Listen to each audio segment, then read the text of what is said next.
Spoilers, people. Well, this is going to be a two-parter, really, because, wow, you're going to hear the conversation that we started with about Endgame between Noel and Gretchen, mostly Noel and Gretchen, and me. It's going to be massive, a lot of spoilers and a massive amount of cursing. There is a lot of conversation that has very much equality and feminist overtones. That's why I'm setting this up as a separate episode. This is part one of our interview with Gothbarbie 3000, aka Gretchen. Warning, there is cursing, so if you're at work, wear headphones.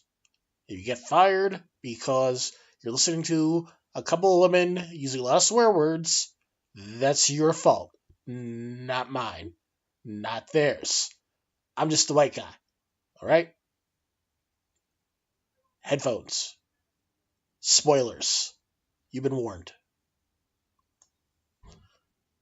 We are going to talk a little bit about Endgame. Yes. Before I am we get so excited. before we get into the meat everything, I made sure to find out if Gretchen had seen it before we went through and talked about this. If you are listening and you don't want Endgame spoilers, I'm going to say somebody just asked, will there be spoilers?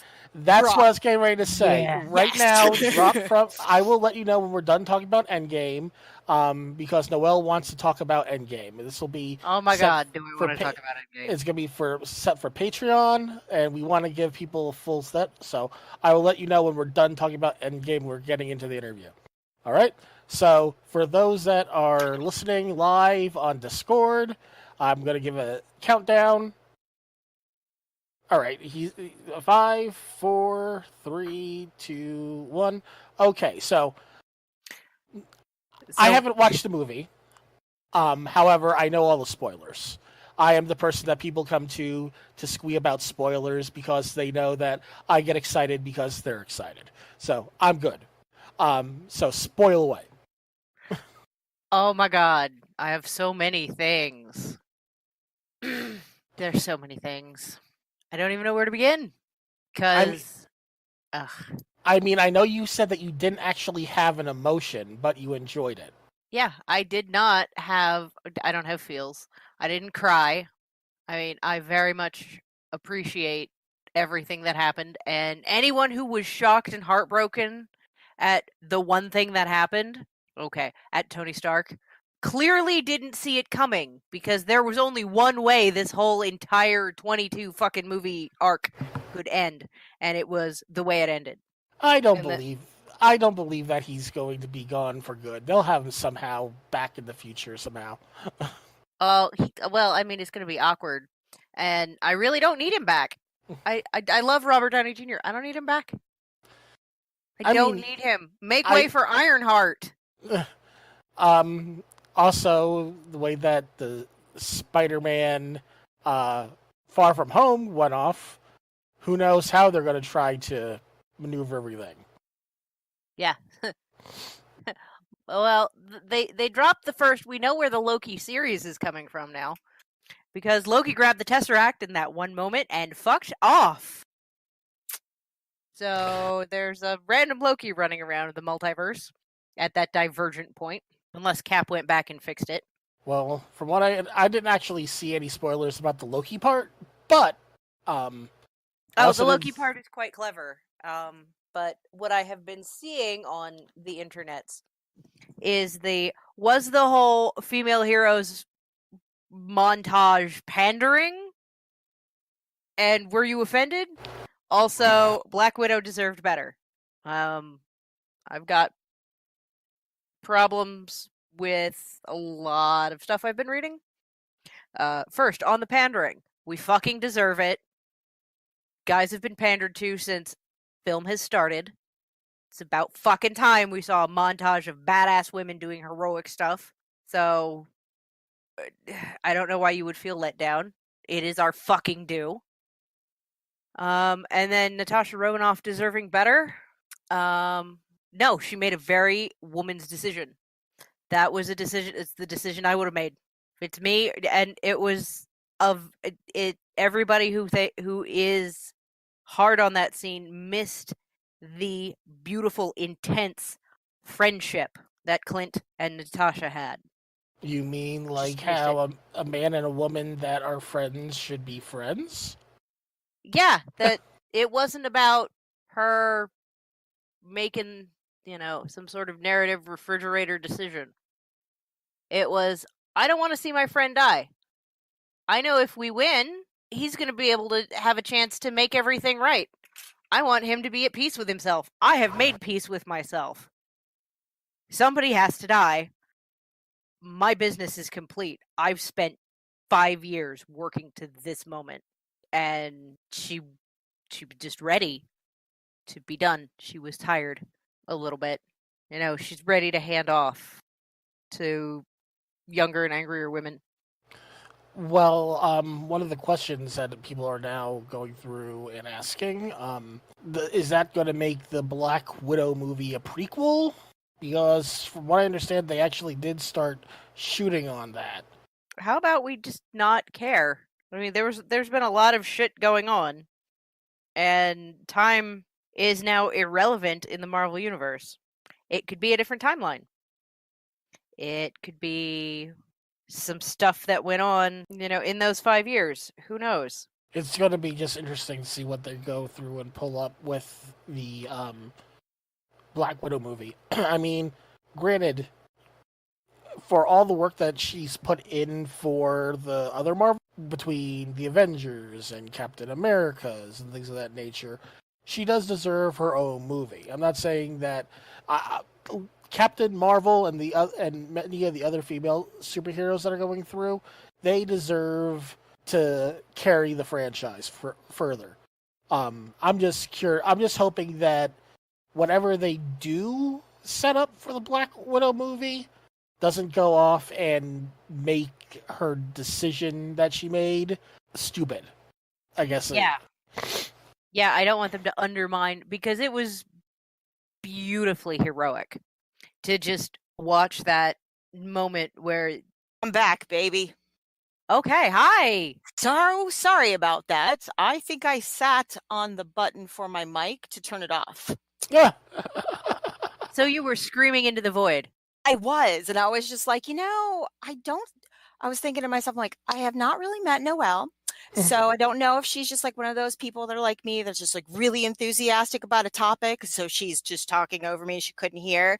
But then I was like, Bill said something I had just said not 30 seconds before, which is really hilarious considering the nature of this podcast in this group, which is basically like bitch talking over me, and it was his idea and all this other kind of shit. And I was all like, hell no. Literally the Black Widow, it being a prequel situation. That's why I was like, there's something fucked up with my mic. Excuse me. All right. Sorry, but I was like, I'm trying to get into it. I was like, Noelle, yes, go, yeah, preach it, sister, blah, blah, blah. And I'm like, she's not even acknowledging my excitement and agreement. She's not even answering a question. This is weird. Yeah, I didn't hear my shit. super sorry bad. No, you're fine. I was like, I can't really, there's not a whole lot I can add to that, because I was agreeing. I was all like, yeah, platonic love between a man and a woman. Who fucking figured? And the minute they landed, the two of them landed on that particular part of the mission, I was all like, oh yeah, Black Widow gonna die. Oh, nope, she gone. I looked at that, I was like, I didn't know. Yeah, I didn't know what her. Yeah, I didn't quite know, but I'm like, oh fuck, they gotta decide. Are they gonna be? They're gonna have. This is the worst. They're gonna fight it out like they always do. Like, yeah, if there's, yeah, like they bicker. Kind of like this, hetero life mate bullshit. And I was just like, oh, it's Jay and Silent Bob all over again, right? And I'm sitting here just like, dude, yeah, she's gonna die. And I'm just looking at it, and everybody's all like, oh, no, in the theater. And I'm like, looking around like, that's the one you didn't see coming? Are you kidding me? And yes, thank you, Noel. She's fucking tired. Every movie she's been in, she has done some serious emotional labor that she did not paid to do. On a lot of shit. And then she spent 5 years trying to keep everybody's shit held together. Thank you. Because something would happen, and she would get to the point where and she's like, I can't go back and keep doing this. Yeah, exactly. Exactly. And so when here's I just love it, because don't get me wrong, I have a squishy spot in my heart for Steve Rogers. Mm-hmm. I always will. I'm Because kind of happy how his shit ended. me too. So, Me too. Yeah, he got if you want everything taken from him. and if you want a twist that I didn't see coming, I was all like, word. Okay, because I didn't know how the time travel situation was going to happen, except for it's going to have something to do with quantum realm, yada yadas. Cool. Mhm. I attempt to talk to a few of the quantum physicists that I have as friends and that I know. And I'm like, and they're like, yeah, but if you make us go into it, we're going to start getting real Sheldon on you. And I was like, no, we're good. You don't need to do that. Thank you very much. I'm done. And they're like, exactly. So they're, explain it. So I was like, okay, I like this better than the whole like, Marty, you can't talk to your parents or fuck your mother or whatever. You're going to screw everything up, kind of thing. It's like it's a realm. It's more of a dimensional, situational thing. And I was like, I like that better. And I just watched too much that the people bitching about that too. They're like, oh, the science is off and this is that. I'm like, it's a fucking superhero movie. There's a lovely comic out there where the girl like inhales with her fingers steepled, and then she pulls her hand up, bitch. That means something's gonna start something. Exactly. I'm like, it's a fucking superhero movie. Can everybody suspend a squee bit of disbelief? Thanks for playing. What I appreciate is that it's slightly more scientific than Back to the Future. Exactly. And how it makes sense with time actually being a series of spirals and not a linear arc. Time's linear. The arc of perceived linear progression is wrong. Exactly. Because that's our only viewpoint. And the idea that I had someone ask, so why did Nebula disappear? And it's my buddy, and he set me up for this extremely elaborate. I didn't hear. I just was no. I was sorry, letting Craig know because he was saying. Okay. Is he asking stupid shit? Yeah. Bot. I'm all deaf until Endgame spoilers. Is that who you're talking about? Night? No. Oh. Craig is the bot that's recording us. Okay, but you were saying? No, I'm sorry. My buddy Lee, was like, why didn't she disappear? And he set up this really elaborate. So Back to the Future is bullshit. Hated him. And I'm like, fuck you, Scott. Yes, it's bullshit. Because he set it up to just quote the movie at me. Oh. So it was very clever. Okay. It was clever and I appreciated it. But just the idea that that's a legitimate gripe that someone could have. Hey, my gripe about that elaborate setup is the fact that you've got that kind of time. I was like, I ain't got that kind of time. I was like, wow, I appreciate the fact that you set me up just so you could requote another MCU back at. Damn. Okay. Yeah. It was Facebook posts, so we yeah. had time and space to let this unfold perfectly. I gotcha. But it is a real gripe, and it is the matter with fucking people. Going back to the past, Nebula going back to the past and getting body swapped with her past self becomes part of Nebula's present in after the AT5, which is what he referred to it as, the post snap year 5. So it's all part of the same. Nebula has to get to the point where she can go back into the past to throw her past self into the future to kill her past self. Yes. So it's all one progression of events. Her killing her past self cannot interrupt her existence because her past self is out of time. And it's the notion of that predestination paradox. Yeah. But it was really fun watching the science. And it made me, because I was all like, okay, so if what you're saying are two nebulas in proximity to each other can share their cloud memory. What? Well, it's the same. And I was just like, holy shit, yeah, because she's exactly. And I was like, I'll get, you know what? Even if I don't get the details, I'm good. It worked for me still because she could see one and the other, and she couldn't see in her future self that was she was like, couldn't even believe that was a possibility. You know, Yeah, like, why would it occur to you that your code could get hijacked by you? No. What I meant was her her own personal development and growth, not the code. Yeah, I mean, like that's kind of that's the thing that's been killing me about all of this Endgame stuff is everybody's dicking around on points, man, like teeny little idly bidly things, and I was like, that's your flat. That's your flow. That's what you're really like. That's what you're really bothered by. That's keeping you up at night. Where I'm sitting here going, especially with the Nebula, Gamora, and Thanos thing, I was like, the theme of for a child to truly live, their parent must die. Their parent, you know, like their father must die, or whoever the parental figure must die. I was like, I am so behind this. Like that was amazing. And then the fact that Gamora's back to do that. And what? I'm sorry, but punching Star-Lord in the face was kind of funny. Yeah, did I remember that? I was like, okay, good. I was like, did I remember that correctly? What I really loved was the best part is, you know, he comes up and he's all like, "Baby, you're not dead. What the fuck?" And You're she's not like, dead. "Don't fucking touch me." And then she looks at Nebula, and she looks at him, and she's like, "I seriously fucked that? This was the guy? Are you sure? This really? This is Exactly. Yeah. Yeah. And it was Sorry, the fact that it was yeah, like, sorry about it. Like, just saying, you know. Look, I'm not responsible for your choices, but you can make a different one now. Yeah, but it was almost like Nebula kind of acknowledged that, like, okay, those people that PAT, whatever, like pre-snap in the development in, like, especially up until like through Guardians of the Galaxy 2, which talk about a movie I didn't expect to make me sob half the fucking time. You know, I got a tiny bit feelsy, but Ego was way too fucking shady. Like, I smelled bullshit from the minute you heard the name Ego. Yeah. Yeah, I'm like, this guy is clearly shady as shit. Why are we going along with this? It's literally in the name. Yeah. I was sitting here looking at it, and I was like, could you guys...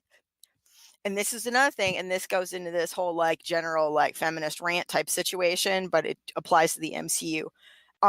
When people were shocked about Ego, I was like, did you all not read Mantis's body language since minute 1 of their screen time? Before she even had to pull Drax aside and be like, I have something to say. And then, you know, the trope gets like, she gets interrupted and she can't say anything, you know. No, she was terrified of him. Way before that. I know. I'm like, do you have a problem with body language, or did you just not care? It's just a chick, and it's standing there next to a really awesome dude. Because don't get me wrong, I love Kurt Russell, but still, like, you know, like it's the actor, but the character is all like, you know, awesome dude standing next to it, and it's just daddy and blah blah blah blah blah. I was like, and I feel for you. You're pulling for your homeboy, but do you not notice that chick next to him, who is terrified? That's not giving y'all a little bit of hackle in the back of your neck? Nothing. Okay, nothing. Well, how do you survive?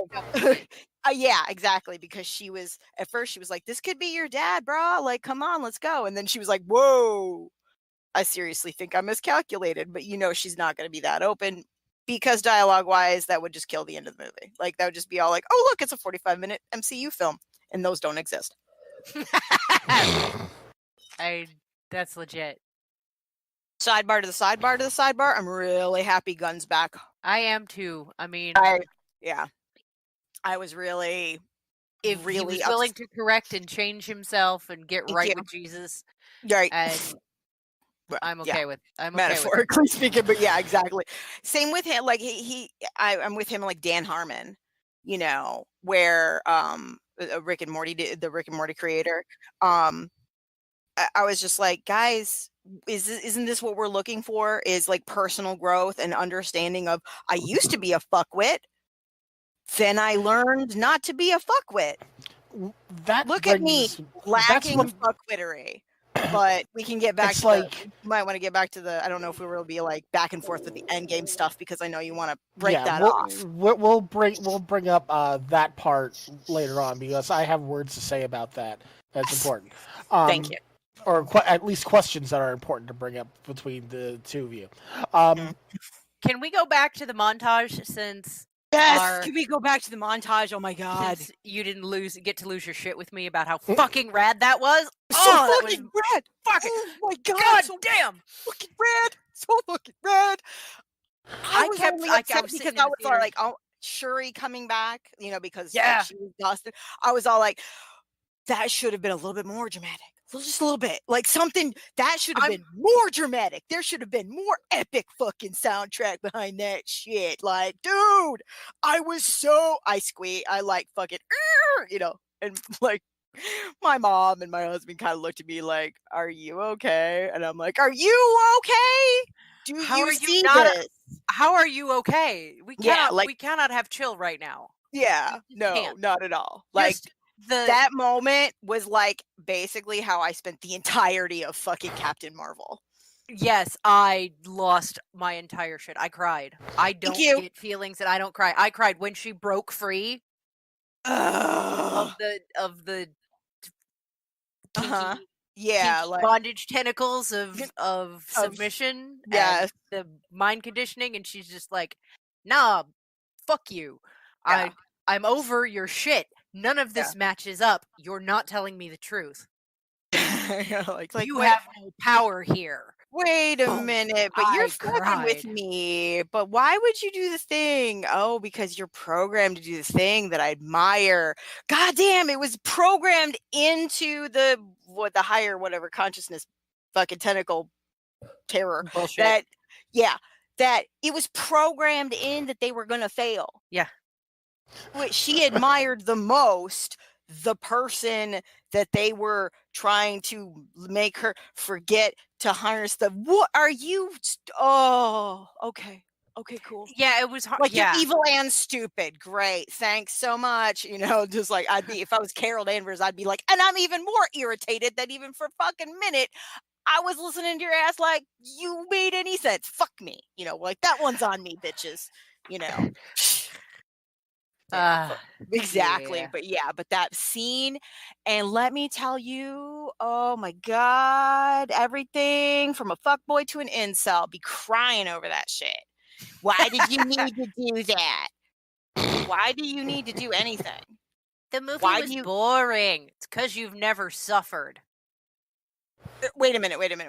I went back to Infinity War. I mean, not Infinity War. Okay. I went back to Endgame real quick because I don't think anybody's going to care if we spoil Captain Marvel. So I figured we could put. Does that make sense? I was like, we'll put Captain Marvel in the main section because nobody's going to give a fuck.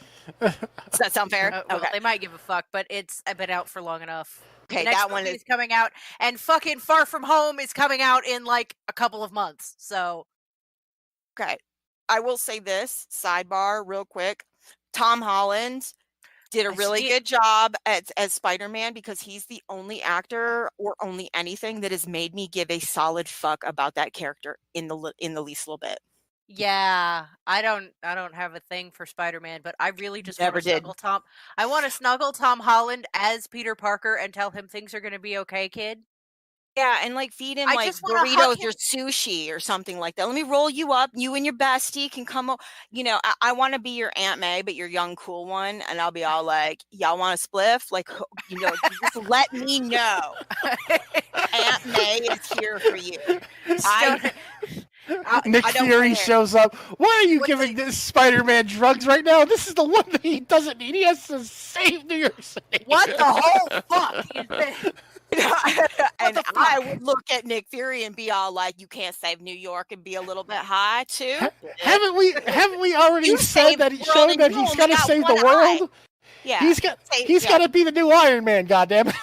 No, MJ has to take MJ or Shuri. Ironheart is not. I want Shuri to be Shuri. I mean, Shuri should be Shuri, but Shuri could very easily be Ironheart. True, but isn't that in like 5 minutes she'd have a better suit? Oh yeah, that's the thing is I'm sitting here going like, oh, I suppose she could take over the mantle, and then absolutely just like gut it, be all like, I see what Mr. Stark was doing here, and that was but cute he's white. but that was cute and all, but that bitch don't like live in a cave of vibranium, and he isn't as smart as me. Or I'm sorry, pardon me, wasn't as smart as me. You know, bless, go speak to your ancestors. Anywho, like, what are those? Like, Tony, what are you doing here? Like, can you imagine if Shuri ever saw his first suit, the one he built in the cave? She would think it was the most precious thing. She'd be like, she would put it in. Yeah, you built that. Like, all, you know, I think she would really appreciate. She could respect that grind, but still be all like, I can improve. Just because something's awesome doesn't mean it can't be improved. I could, like, her and Tony meeting up, I'd have been like, oh, but that opportunity never happened, and that one kind of got to me. I was all like, man, I would have liked to seen that. Him, or get her and Peter together, and they just, like, the two of them meme and annoy and catchphrase Tony to death. Well, they're going to destroy all of the old grown-ups anyway. Yeah. Well, that's what I like. She's already wrecking her elder brother. Come on. And see, it's like now with the Disney streaming service, you're basically it might be especially like with the Winter Soldier Falcon series, which Falcon's now Captain America. You're basically getting a Captain America series. Yes, and I'm here for it because everybody was all like, shouldn't it have gone to Bucky? And we're like, no. Bucky got some of his own shit to worry about. Like, he needs to work out his own shit. That would be like turning Natasha into Captain America. Like, no. Which wouldn't work.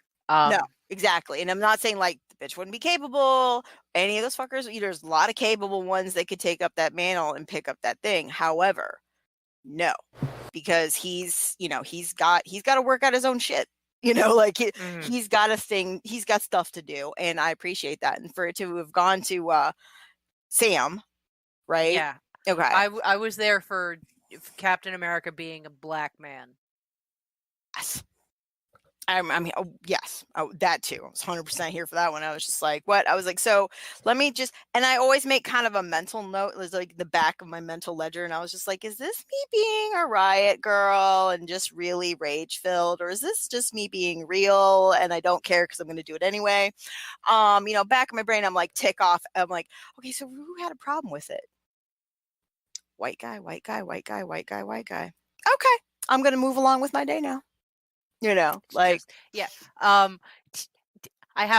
We were talking about Captain Marvel for a second, and I got to go back and I got to say, I was sitting there and the battle is going on, and Steve is getting the literal shit kicked out of him, and he's like, I'm gonna tank this fucker as long as I can. I hate these timed encounters. I could see the fucking raid script running in the back of my head for that fight scene, and then I just got to burn this timer down, and then oh god, they're raining hell down, and then it stops, and then it pivots, and then they're firing at this bright light. Mm-hmm. And I'd been sitting there the whole fucking time for that last fight, going, "Where's Carol? Where's Carol? Carol? Where's Carol? Baby, where's Carol?" And then there she is, and she just literally slaps that giant fucking ship out of the sky like it was nothing. Nothing. Oh, and here's the DPS. Right. There's the off tank. Yeah, I almost. And everybody kind of. Some people. There's a lot of people in the theater that clapped. Like, I didn't have any bitchy people, in there. Like, they were like, "I'm gonna go to be a hater." Really? Okay. You do that. Spend all that money to Marvel and Disney to show them how much you hate it. You go right ahead. Like, I'm gonna destroy this thing I already own. It's the fucking stupid fuckboy incel protest bullshit. Thank you, Rotten Tomatoes. You just set a pair of $500 Nikes on fire. Really good. I'm glad. They already have your money. Fuck you. Yeah, fuck you. They're done with you. But fuck off. There are some women who have a problem with the Women of Marvel montage, and I'm like, why? Why would you have any problems with this? It's literally, finally, they're acknowledging that women watch these movies, women want to be represented represented, and women deserve to be represented. Here are all the badass women that we've spent 22 movies worth creating. Let Let's me put 'em all ask y'all together. this. Yeah, yes, thank you. Exactly. But let me ask y'all this. How many fucking times have we seen the exact same shot with nothing but dicks and superpowers or what the fuck ever? Where you The span across Fellowship a bunch of the Ring. Fellowship of the fuck right off. Don't get me started. How much I hate the fucking movies. Sorry about it. Well, I very much enjoyed the movies because I have a sentimental attachment to the books, but I much prefer exactly why I hate them, because I hate the books because they were forced upon me as a child, and I was just like, you don't force anything upon me. If I come to it on my own, I love it. If I don't, and you're like, you have to read this. This is wonderful. Da, da, da, da, da. You'll love. I'll hate it. I will absolutely fucking hate it. But if somebody's just like, hey man, I saw this thing and I thought you might dig it, yeah, I'm like, oh okay, maybe I'll pick it up. But so I personally have that because it's like childhood trauma at this point. So I'm sorry, but yeah, cinematically, I can actually appreciate that and the good acting. So yeah, but there's that whole scene where they're all lined up and it's on every fucking poster, and you know exactly what I'm putting in your head. I know exactly what you're And talking Ian about. McKellen is forced to say the Fellowship of the Ring like a hack, and I'm sure he died a little bit inside for delivering that line. Yeah. Because it was terrible. Yeah, and it was, but and that was a cinema sin to be damned. I love cinema. I love that channel. Yeah. And I was like, And cinema then- sins, like roll credits, ding. I'm like, oh, poor Ian. But he's Okay. also a British actor, so he has. I hate to interrupt, but are we done with Endgame? we can try. We can talk. I'm trying to think of something spoilery that I was like, let's get that out about it without it, but like, and we can go into like larger themes afterwards. I'm like, All right, spoiler. let's bring up one bit of spoilery thing that's being plastered all over the internet, especially a part of the male populace. Let's talk about Thor. Let's talk about Fat Thor and how much I loved his fucking fat depressed body with his dirty goddamn white boy hair and his Lebowski beard. Okay. Here's the deal. God, please hate me for saying this. It's okay. I mean, I'm getting tired of Thor in general. Like, it's not Chris Hemsworth. It's not this. It's just like he needed a couple more moments of reflection to me. But I think overall that's just a character thing. But I was absolutely fucking here for a fat Thor. I was like, he stood up or you sit down when they first saw him. I was like, what am I looking at? What? Oh my god, he is so depressed. When was the last time this man showered? When was the last time somebody gave a fuck about him and made him take a shower? And I felt bad about that too, because I was just like, everybody's looking at him like, he's Thor, he's the god of thunder, whatever, fuck him, he's royalty, we leave him alone, New Asgard, we just do our thing. And even Valkyrie's like, yeah, fuck that guy. You know, he just comes down for his booze and then like fucking his meat and just goes the fuck back up to his little hovel. And you're just like, what the fuck? And so you're expecting this like contemplative, like sad god, and nope. What you described it perfectly, in this Lebowski robe and beard, and he's just a gut, and he still just thinks he's fucking amazing. You know, I'm the god of thunder. If you can get it around that big old gut, Dad bod, what up? Like, what? Yeah, you got the body of a god. Buddha, jeez, bro, I'm sorry, Ganesha. You know, like, what happened to you? My only question is how do gods get fat? I love the realness, but that was just my like sidebar, small, tiny, stupid question, which was, this is my theory about that. How do Asgardian gods get fat? I'm a little confused, but go ahead, please. What's your theory on that one? Based on what I've been... that too. Hey, having a fat friend can make one fat. Because a fat friend knows that one gluttonous friend who liked to eat. Right. But isn't they're not sitting there. They're not sitting there eating the food of the gods all the time either. They're playing Fortnite and they're you just fucking killed me. Funyuns and Cheetos 3-minute 13-year-olds over game chat. I was like, are you kidding me? If this motherfucker whips out his Discord server, I'm gonna die. Oh Jesus! But yeah, no, I was into that. I was seriously into that. It bothered me a little bit because I was like, okay, I wanted to see a little bit more actual maudlin emotion from him in an undercurrent, of the whole the bravado. And it seems like he goes, push the bravado, see nothing else. But then when you fall back, all you see is the real Thor and what he's going through. But then it's just like, push the bravado, and I was just like, that's really off-putting. Well, and mix them together, buddy. Like it's flavors. You know what I mean? But that's just me. But that was a very emotionally real. I don't know how to deal with my emotions. I've never lost like this. I don't know how to deal with my utter and crushing defeat. And I did everything I could to save my people twice, and I lost. And I lost half my people. All of my family is dead. And the dude that I lost to specifically told me the one fucking point that I made a mistake at. You should have got, and I have to ahead, and I have to live with those words. It's in your face. You know what I mean? You could, if he hadn't have said it, he would be all like, maybe not. There would have been a question, a little bit of a doubt that he didn't do it, that he didn't fuck up completely and utterly. But when Thanos is like, and here's your report card, and this is why you fucking failed, and I'm like, damn, oh, that hurts, man. Like, and I can feel that, and I can see that, and he just like utter crushing defeat. Yeah, it sat with him so long that they found Thanos, and they went there, and Thanos was no threat, and Thor killed him. Tell me how much that didn't fucking help him. Yep.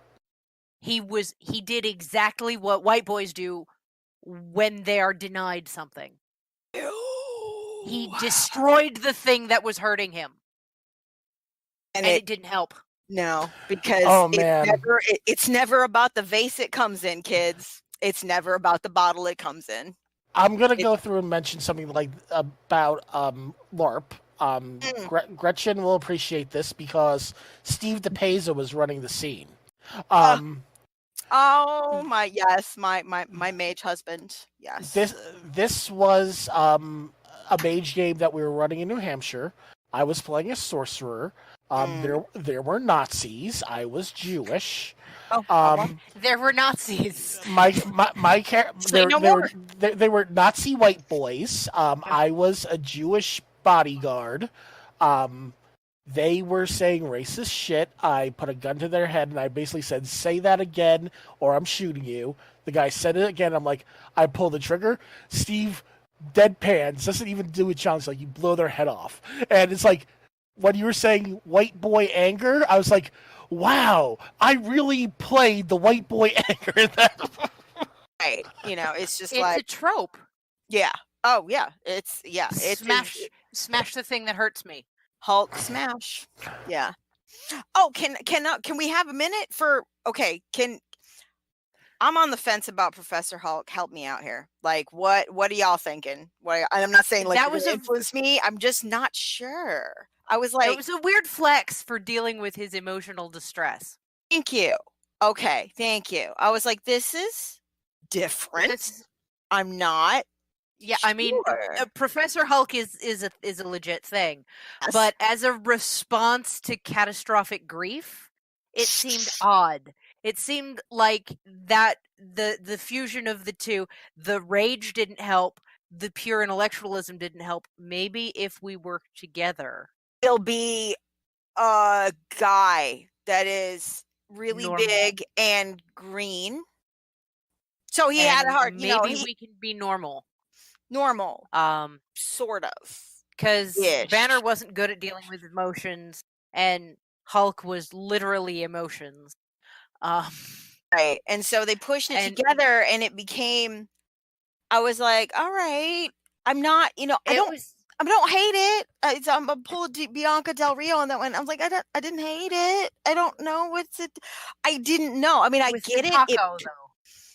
it made the sense to push, like, okay, I can see where Bruce would do, like Banner would do that. Like he'd be like, let's merge this together instead of fight with each other and not remember what the other one does, which changed in the proves, MCU. it really wasn't a meld when deep down, when the Ancient One knocked him out of right Hulk, the fuck out and then talk to him.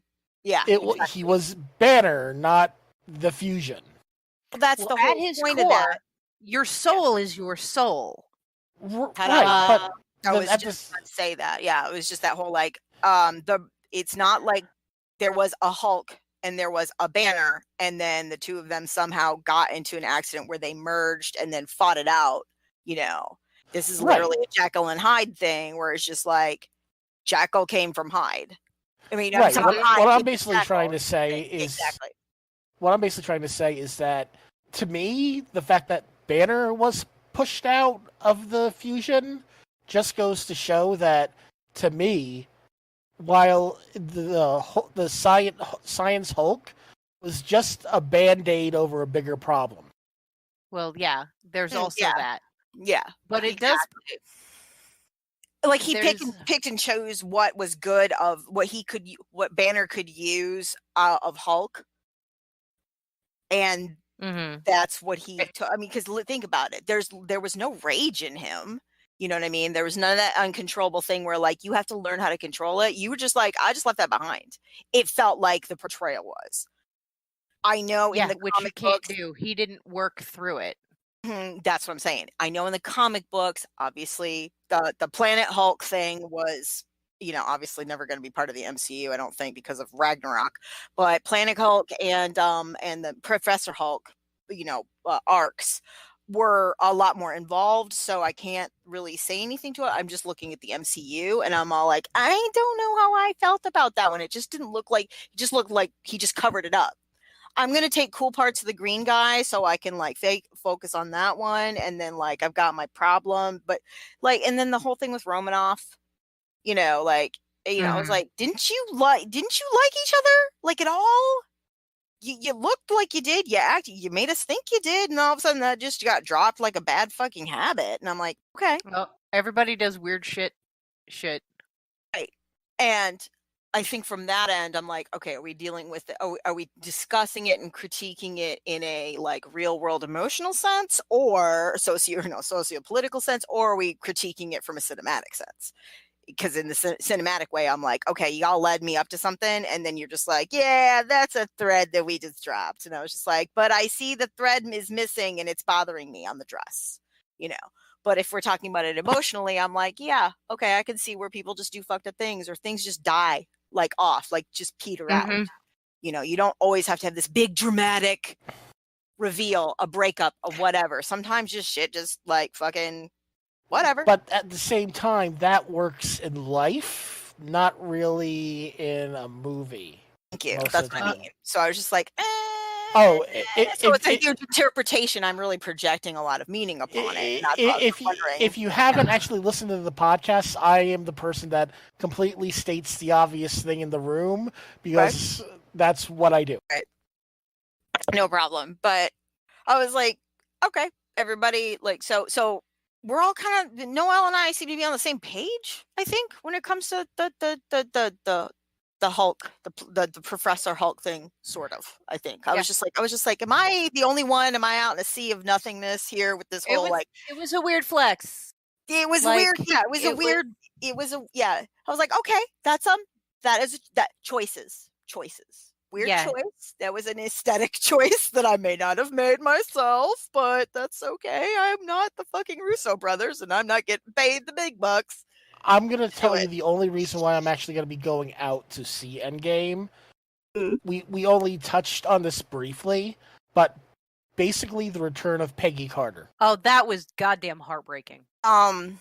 She is in it for like a hot second, and it is probably, if I were inclined to cry, that would be one of the places where I would have completely broken down, because, I mean, he sees her through a window into another room, and he can't go talk to her because he will fuck everything up, because she'll recognize him. Exactly. And But you know what's really funny? Ugh. I was like, that's exactly what fucking Captain America would have done. You know, like that's exactly it He had wouldn't have that been compromised. any other character, you know, anybody else. I mean, because look, here's Robert John. I mean, obviously Tony Stark could talk to fucking his dad because how is he going to recognize, you know, his grown ass son that But that still. like isn't born yet, obviously. But yeah, that would have been a problem with Peggy, and he knew this. And no matter how much he wanted to, oh God, that was He heartbreaking. the expression on Chris Evans' face, this is America's ass. This is the world's ass. Yeah, America's ass. Yes. This is the paragon of American virtue, being so painfully vulnerable. And just the raw emotion on his face. Mm-hmm. We need men to do that. And it was lovely for that moment. And I'm fucking God. I'm a hero. I really just want to be 100 and some years old. Yeah, and I really wanted to grow old and die with that woman. And what really makes me happy about that one is I know, and this is probably like, this is so not real life, but it still made me happy about it, is the fact that like when he comes back and he is old man Rogers, right? And I'm all like, there you go. You do look like my grandpa now. This is sidebar. This is why I can't have like big, you know, like sexually motivated feels about Captain America. Don't get me wrong, Chris Evans is very hot. However, I can't be like, yeah, give me a piece of that, of America's ass. Because I was like, you're literally talking about my grandfather. Knock it off. Because they're, you know, because that's the time period. My granddad, you know, and when he was younger, he was a very attractive young man in that, you know, just very 1940s kind of way. A friend of a female friend of mine had said when she couldn't see Captain America as a sex object was the moment that they said the words Mr. Rogers, and immediately after that, she's like, "I'm done." Yeah, Mr. Rogers, I'm done. Yeah, exactly. That one too. Like because he's usually Captain Rogers, and then every once in a while, I was Mr. Rogers, and I was like, yeah, but I'd already made that association. So there's something about, there's a meme going around about how, like, you know, if his last name is Rogers, you know, he's actually a decent guy or something. Like it was being funny, but not like, you know, nice guy. You're not being the person Mr. Rogers thought you could be. Oh, thank you. Yes, yes, and it was both of them because I've seen them separate and then I'd seen them together, and I was all like, well, on the subject of America's ass, can we talk about the casual love that happened? And I know that's part of the fact that these actors have been working together for so long, and I really wanted, you know, in my heart of hearts, to that have been completely unscripted. You're right. Yeah. Tony Stark critiquing the costuming and being like, that ass, that is a fine ass. That is America's ass. It's America's ass. I mean, and then he knocks himself out, and he's looking at his stunt double. Because let's be honest, we know it's his stunt double. Right. He's looking down at the other guy in the Captain America costume, and he's like, that is America's ass. And there's nothing weird about it. Yes. Exactly. There's nothing weird in the interplay of male emotions between, like, Steve and Bucky, and Steve and Sam, and Tony and Steve, and Tony being an emotionally supportive and loving father, being a surrogate parent to Peter, and just the interplay of authentic male emotion and the vulnerability. That is why I have been the biggest proponent, and I know they're all just like, you're in the LGBT community, how could you? I'm like, look, here's the reason why I say this.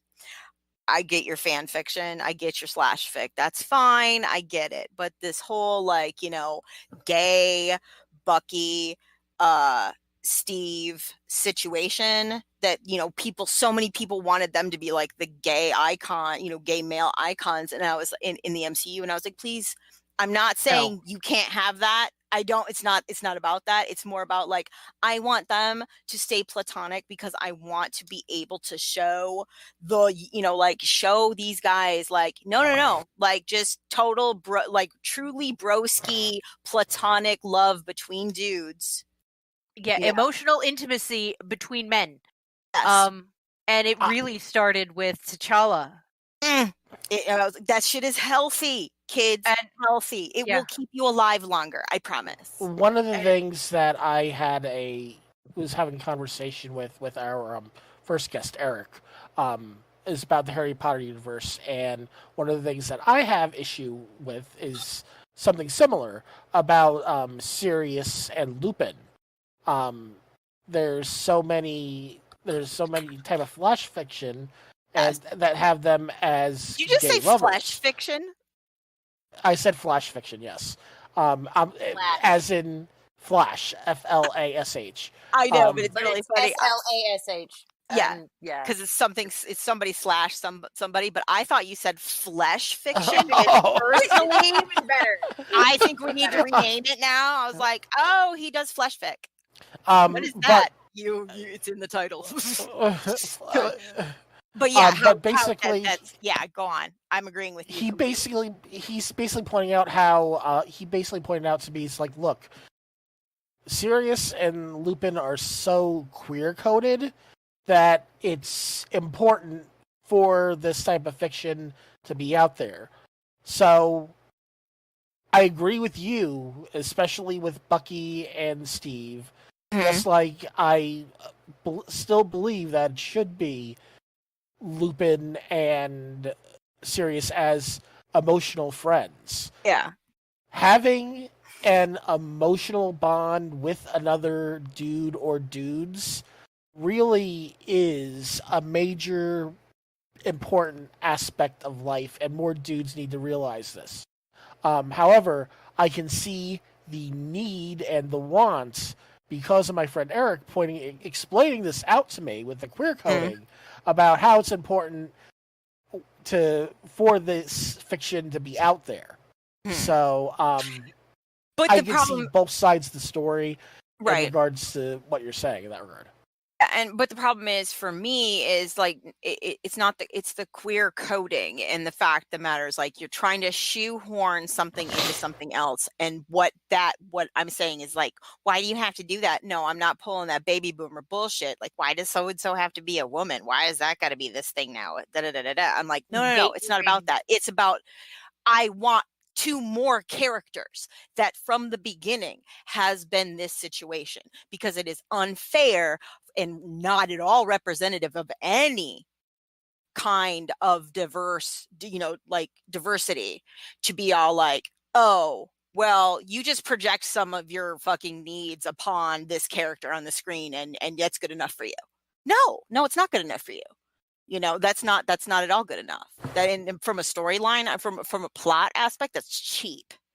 Because I'm just like, no, you should have put out fully fleshed, give us actual gay characters. Yes, give us an actual gay from the start gay character. Boom, done. Like more of that. Don't make me.